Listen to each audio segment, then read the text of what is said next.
Good morning, Wildcats, and happy Friday. Today's April 12th. I'm Macy Goldfarb, and welcome to WCTZ News.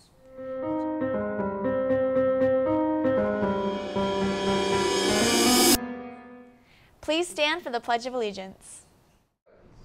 I pledge allegiance to the flag of the United States of America, and to the republic for which it stands, one nation, under God, indivisible, with liberty and justice for all.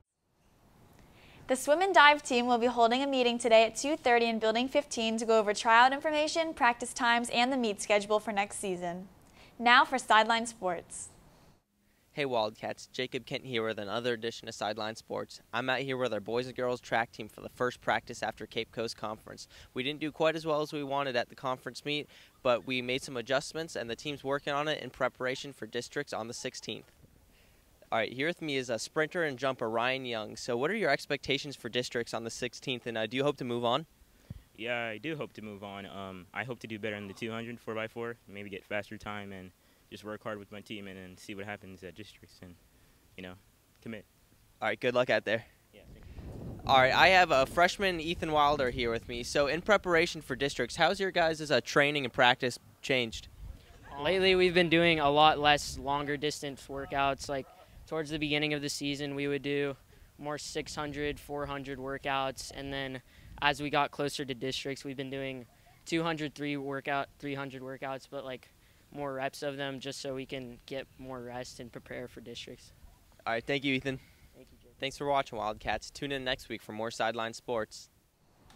Now for Pardon the interruption, but I'm Sean Humphrey, and I think the Magic can make some noise in the playoffs this year. And I'm Matt Marcinkowski, and two legends have retired. Two legends have indeed retired, Dirk Nowitzki and Dwayne Wade. We're not really going to talk about that today. However, let's get into the Orlando Magic, their first playoff berth in 7 years. Matt, do you think they're a threat in the playoffs at all? No. In this case, they'll either be the 6, 7, or 8 seed in the playoffs, which means they'll either play Milwaukee, Toronto, or Philly in the first round.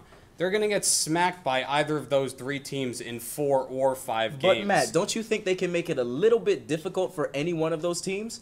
No! They have no one that can guard Kawhi Leonard or Giannis or Ben Simmons and Joel Embiid. So you're going to talk about guarding. You want to talk about defense? The Orlando Magic have the 8th best defensive rating in the NBA and have won 21 of their last 30 games. They just beat the Celtics to clinch a playoff spot. So you're telling me they can't make it difficult for one of those teams? You think they're going to get swept out like that? I do indeed, Sean. I'm not scared of Markelle Fultz. Markelle Fultz is hurt. He hasn't played all year. Nikola Vucevic, however, is an all-star who has made it difficult for several teams in the league this year. Most of the teams in the league, in fact, he's averaged 20 points and 12.5 rebounds. Absolutely insane. Well, Sean, when he's getting dunked on by Giannis in the first round, I'll be coming at you and saying, I told you so. Okay, fair enough, Matt. Let's talk about a team that's a little bit better than the Magic. Actually, much better than the Magic and better than most of the teams in the league, the Golden State Warriors. Matt, do you think they're an easy pick for NBA champion this year? I don't know if they're an easy pick for the NBA championship this year. I was actually talking about this with my barber yesterday.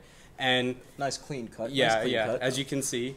But they are an easy pick if they can get past Oklahoma City and Houston. Oklahoma City would be their first round games. So Oklahoma City's going to probably make it a good series, either 6 or 7 games, honestly, making it difficult. Oklahoma City hasn't really been consistent, but when I think about which teams can give the Warriors a run for their money, like I said, in the Western Conference, I do see the Rockets being able to give them a good push. They gave them one last year, they can give them one this year. But I see the Milwaukee Bucks. I think they should be the favorite to win the whole thing, Matt Marcinkowski. The Bucks should be the favorite. Right, because Eric Bledsoe can guard Steph Curry. Hey, man, we're not worried about who's going to guard each individual player. It's all about matchups. And in the NBA yeah, this year, you just said it's about matchups and who can guard each player. You don't get what I'm saying, Matt Marcinkowski. We're talking about matchups as in which team stacks up against the other team as overall. The Milwaukee Bucks have the best defensive rating in the NBA. Can they guard can they guard a literal Olympic starting five? Give me one player on the Warriors that can guard Giannis Antetokounmpo. Kevin Durant. He cannot guard Giannis. He's literally they're literally the exact same player, except Kevin Durant's better. They're not the same player, Matt. We're going to move on to the next topic. We're going to talk about March Madness and whether or not it was a disappointment with Texas Tech and Virginia battling it out for the national championship. What do you think? I never see March Madness as a disappointment. For me, it gives such excitement and great games every year. The first round games were amazing. The second round games were amazing. And although the game didn't bring to the championship game didn't bring to the table the greatest players in Zion Williamson, R.J. Barrett, Cassius Winston, and some of the players that were up for the Naismith Player of the Year award, it was a great game. It went into overtime. Even though Virginia did win 85-77, it was a pretty close game for the entire But Matt, series. you like watching your Blue Devils, and you know they had the two top They're your Blue Devils too. Hey man, you like watching that team, and you know they had the top 2 players in the nation, and you did not see them in the national championship. You didn't see them in the Final Four. You can't tell me that's not disappointing, regardless of who made it that far. As a fan, yes, personally I was disappointed, but as a fan of basketball and March Madness, it delivered. I get that, but people that are casual fans for college hoops, they look at who wasn't there. I'm not just talking about Zion and RJ. I'm talking about Ja Morant. I'm talking about Admiral You really Schofield. think Murray State was going to get all the way there? No, but they could. This is the beauty of the tournament. And the fact that we didn't see any big-name players in the Final Four, who am I turning on my TV to watch? If this is Kyle Guy and Jarrett Culver. If this is a game on any given Tuesday in college basketball, I'm not turning on my television it's not going to be watch it. It's not even going to be on television. The only reason that it was a big deal is because it's the national championship, and for that reason, it was a disappointment. Okay. All right. Well, that's about all the time we have for this week. This has been Sean Humphrey. And I'm Matt Marcinkowski. And we'll see you next time. Thank you for tuning in to another edition of WCTZ News. This has been Macy Goldfarb. Have a fantastic Friday, Wildcats.